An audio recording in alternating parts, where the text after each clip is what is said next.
What's up everybody, welcome back to Boss Grows. Today I am talking about, do you put nutrients or fertilizer directly in the planting hole for your pepper plants? Yes and no. Okay, so if you just came to get that answer, that's it. It's yes and no, because it's complicated.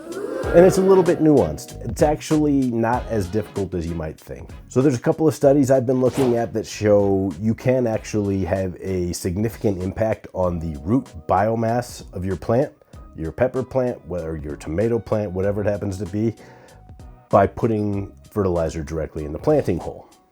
There's some pretty important caveats that I'm going to get to in a few minutes, so go ahead and hit that like button. We're going to dive into this video and show you what you should put in the planting hole and what you should not put in the planting hole to make sure that you have a very healthy, happy plant. So in 2024, there was a really good study done to determine, should we put fertilizer directly in the planting hole of our capsicum or chili pepper plants, right?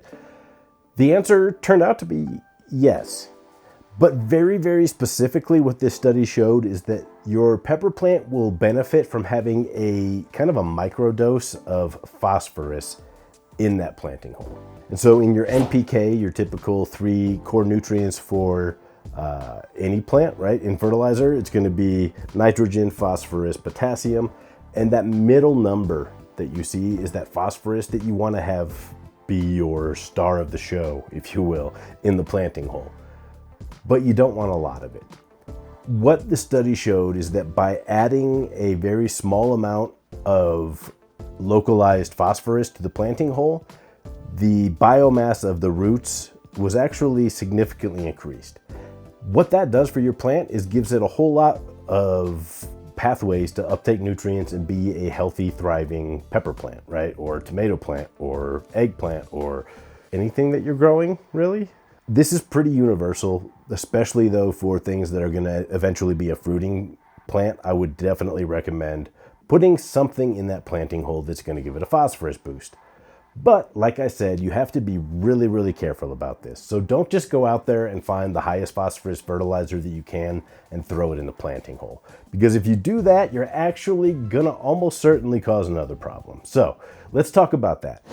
Why do we want to have phosphorus? Well, that's the most impactful nutritional element for healthy root growth. And so if you want to have healthy, fast-growing roots that are going to continue to expand and spread and split so that you have a lot of different pathways to bring nutrients into your plant, phosphorus is the key there, right? But if you go too strong, and most fertilizers will give you, like I said, those 3 numbers, NPK. If you do that and you just look for a high phosphorus number in the middle, you're kind of ignoring the nitrogen and the potassium.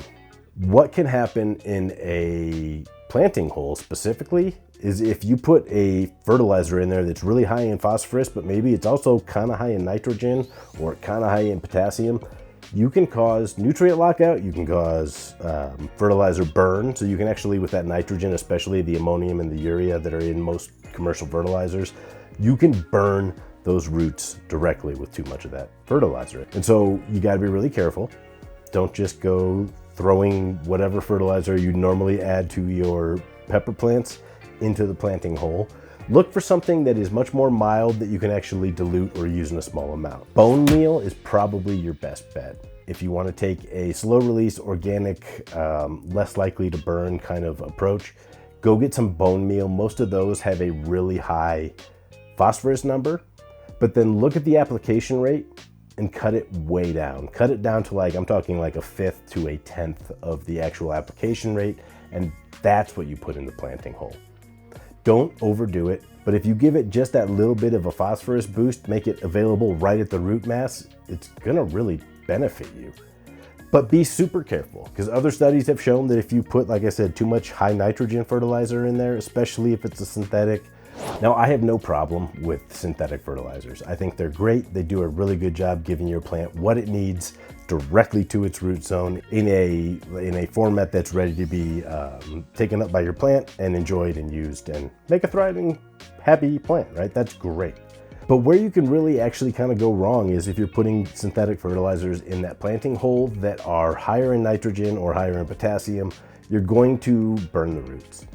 It's going to happen, right? If you go and just take your full strength fertilizer, dump it in the planting hole, put your young pepper plant in there and think it's gonna be fine. So be very, very careful that you're not burning your plant. Don't put your normal fertilizer in the planting hole. Look for something like bone meal that is high phosphorus, slow release, and a little bit more gentle, and then use it at a very diluted rate. Your plants will thrive if their roots are in direct contact with a small amount of phosphorus. One other thing that I really want to mention though, when you transplant that first week or so, your plant is not going to instantly start spreading out those roots. And so you're going to want to make sure that you are watering like directly on the plant stem. So like if this is your pepper plant stem, put that water right here for that first week, right? That'll help ensure that it goes right down to the roots. Water is where everything happens in the root zone. If you don't do that and you think that it's just going to spread out and get what it needs from the surrounding soil, those roots take at least a week or two to really start doing that. So make sure you're watering at the base of your plant, like right at the stem. And then the other thing is just, I've mentioned it before, but don't put them outside if the soil temperature and the air temperature are not warm enough. Peppers especially are super picky about how warm their soil is and how warm the air is, how many daylight hours they get.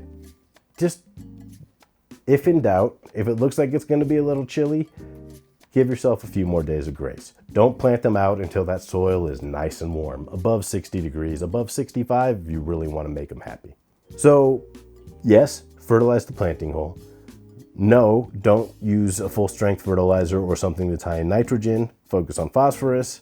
Make sure that you are watering properly that first week or two after transplant so that the kind of root zone there is really happy and able to continually take up nutrients and then spread itself out. Once it spreads itself out and starts to grow again under the soil, you'll be able to just water as usual. It will find what it needs, and never forget, plants help us grow.